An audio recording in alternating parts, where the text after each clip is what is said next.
एक नगर में 4 मित्र रहते थे। उनमें से 3 बड़े वैज्ञानिक थे, किंतु बुद्धि रहित थे। चौथा वैज्ञानिक नहीं था, लेकिन बुद्धिमान था।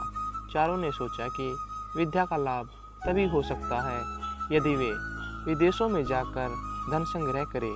इसी विचार से वे विदेश यात्रा को चल पड़े। कुछ दूर जाकर उनमें से सबसे बड़े ने कहा, हम चारों विद्वानों में एक विद्या शून्य है, वह केवल बुद्धिमान है।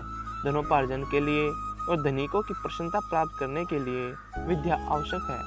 विद्या के चमत्कार से ही हम उन्हें प्रभावित कर सकते हैं। अतः हम अपने धन का कोई भी भाग इस विद्याहीन को नहीं देंगे, वह चाहे तो घर वापस चला जाए। दूसरे ने इस बात का समर्थन किया, लेकिन तीसरे ने कहा, यह बात उचित नहीं है। बचपन से ही हम एक दूसरे के सुख दुख के सहभागी रहे हैं। हम जो भी धन कमाएंगे उसमें इसका हिस्सा रहेगा।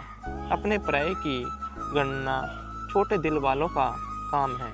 उदात्त चरित व्यक्तियों के लिए सारा संसार ही अपना कुटुंब होता है। हमें उदारता दिखलानी चाहिए। उसकी बात मानकर चारों आगे चल पड़े। थोड़ी दूर जाकर उन्हें जंगल में एक शेर का मृत शरीर मिला। उसके अंग प्रत्यंग बिखरे हुए थे।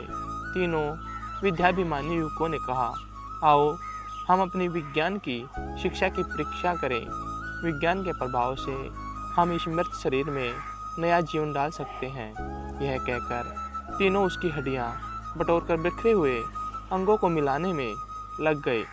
एक ने अस्थि संचय किया, दूसरे ने चर्म मांस रुधिर संयुक्त किया, तीसरे ने प्राणों के संचार की प्रक्रिया शुरू की।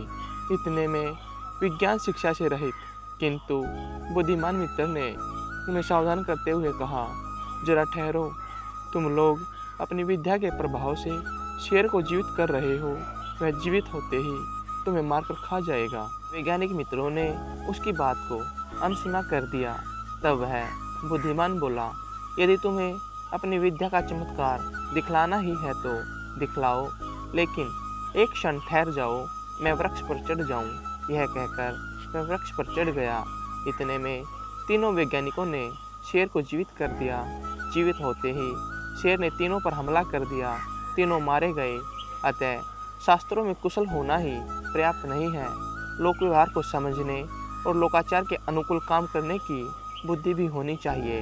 अन्यथा लोकाचारहीन विद्वान भी उपहास के पात्र बनते हैं।